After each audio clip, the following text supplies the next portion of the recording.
June 19th, 2011. A small survey vessel called the Anomalies is drifting slowly across the Gulf of Bothnia, the narrow, freezing arm of the Baltic Sea that separates Sweden from Finland.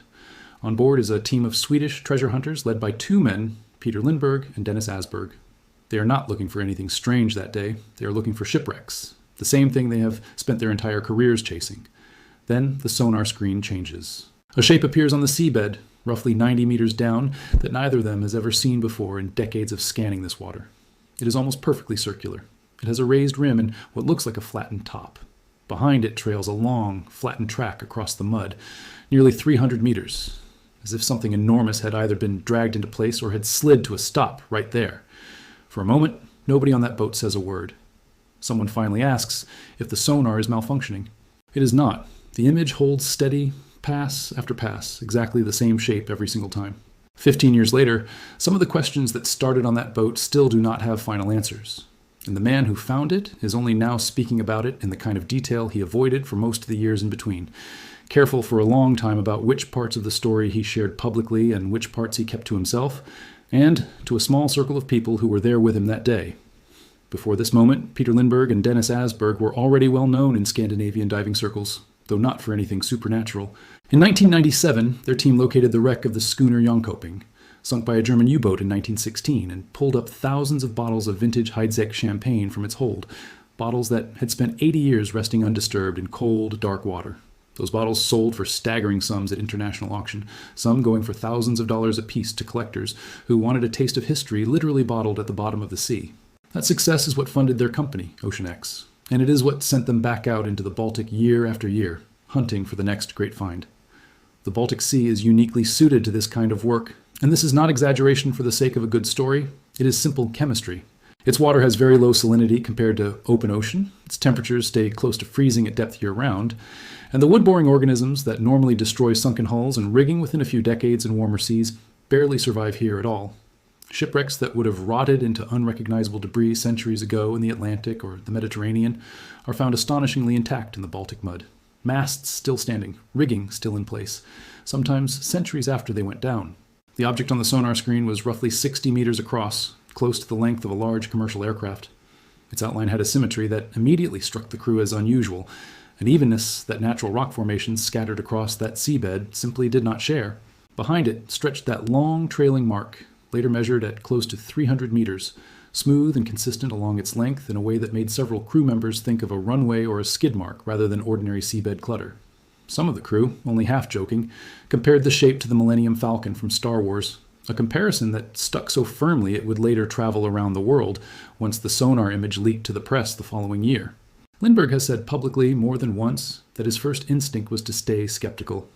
He assumed this was probably an unusual boulder, something the retreating ice sheets had carved and shaped thousands of years ago, before dropping it in place as the glaciers pulled back at the end of the last ice age. He expected that once divers finally got close enough to put their hands on it, the mystery would dissolve into a straightforward geological answer, the kind every experienced wreck hunter eventually learns to expect from a strange sonar return. That expectation did not hold up as neatly as he hoped it would. The team could not dive on the object right away. The Gulf of Bothnia at that depth demands serious technical diving experience, specialized gas mixtures and careful decompression planning, and visibility near the seabed. There is poor even under ideal conditions. What the ROV sent back up to the surface did not settle the debate. If anything, it deepened it considerably. The footage showed a surface with what appeared to be terraced step-like formations rising across parts of the object, rows of ridges that some team members described as unusually regular for a natural stone surface. Divers who eventually descended and got close enough to physically touch it described a texture that felt different from the ordinary granite boulders scattered elsewhere across that stretch of seabed, a surface that felt, in places, closer to worked stone than raw rock, though none of them were geologists, and none of these impressions were ever formally measured or independently confirmed. Descending to 90 meters in the Baltic is not a casual undertaking, and the divers who eventually went down to touch the structure themselves have described the experience as physically and mentally demanding, in ways that go beyond ordinary technical diving. Past roughly 30 meters, ambient light fades quickly, and by the time a diver reaches the seabed near the anomaly, only the beam of a handheld or helmet-mounted light cuts through the water, illuminating a narrow cone of visibility surrounded by total darkness on every side. Fine silt covers much of the bottom in that part of the Gulf of Bothnia, and even a small fin kick can stir up a cloud that takes long minutes to settle. cutting visibility down to almost nothing at exactly the moment a diver most needs to see clearly. Cold at that depth is constant and penetrating, seeping through even well-insulated dry suits over the course of a long dive, and the physiological effects of working under that much pressure for extended periods add real fatigue on top of the cold. According to statements Dennis Asberg and diver Stefan Hogeborn gave in later interviews, their electronic equipment began behaving erratically whenever their boat sat directly above the object. Satellite phones that worked normally everywhere else would drop out completely the moment the boat crossed into position above the structure.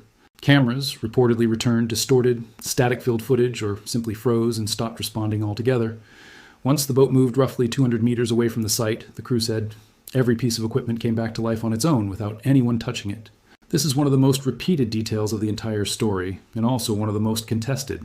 It has never been independently verified by an outside research team under controlled conditions, and no peer-reviewed study of the phenomenon exists. Skeptics point out, reasonably, that electronic interference on small boats in coastal and marine environments can have far more mundane explanations: corroded wiring, low batteries behaving unpredictably in cold, humid air, or simply a string of ordinary technical failures that a stressed and excited crew, already primed to expect something unusual, mistook for a pattern. Asberg and his crew have stood by their account for more than a decade regardless, and whatever the true explanation turns out to be, it remains the detail that most consistently pulls people back into this story. Then there is the temperature anomaly, a smaller detail, but one that has never fully gone away either.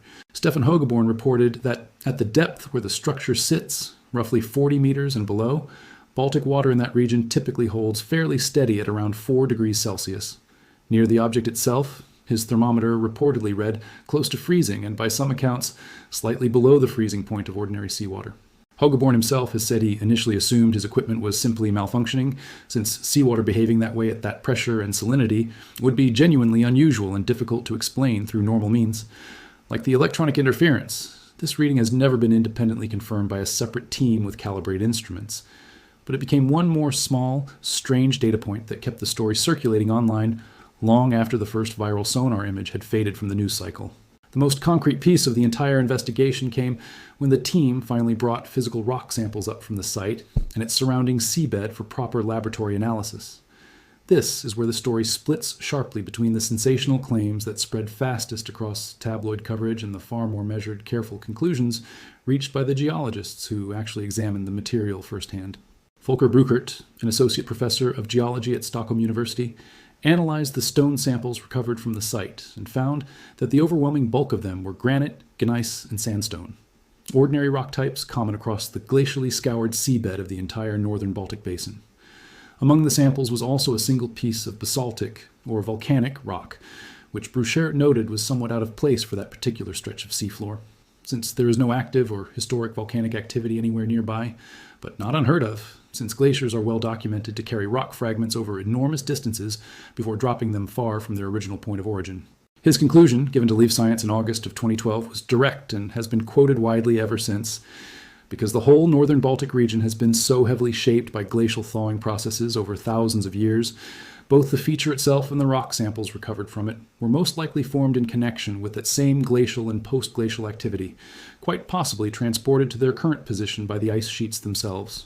Separately, other testing reportedly identified traces of limonite and goethite in some of the recovered material, two iron oxide minerals that generated an entire wave of online excitement when an Israeli geologist, Steve Weiner of the Weizmann Institute, was quoted describing the composition in language that some outlets translated into claims of metals nature could not easily reproduce on its own. That single quote became one of the anchor points for people convinced the structure had to be artificial, and it was repeated across hundreds of articles and videos over the following decade. But Swedish geologists Fredrik Klingberg and Martin Jakobsen, both affiliated with Stockholm University, pushed back directly and specifically on that interpretation. They explained publicly that limonite and goethite are commonly found in seabed nodules around the world, forming through entirely ordinary chemical processes that require no advanced technology or artificial intervention whatsoever.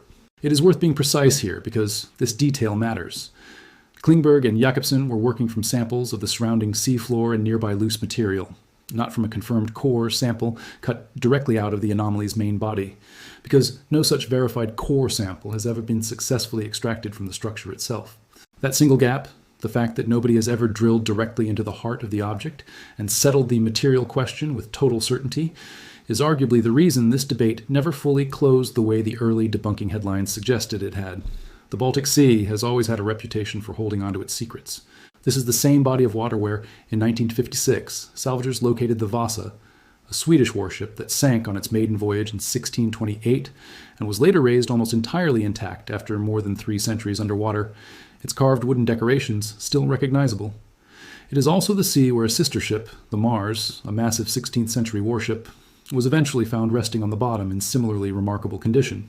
Divers and researchers working this water have grown used to finding things that should not have survived this long, which is part of why the 2011 sonar image did not immediately feel unbelievable to the people who saw it first.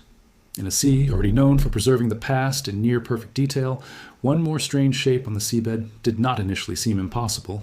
It simply seemed like the next find in a very long list.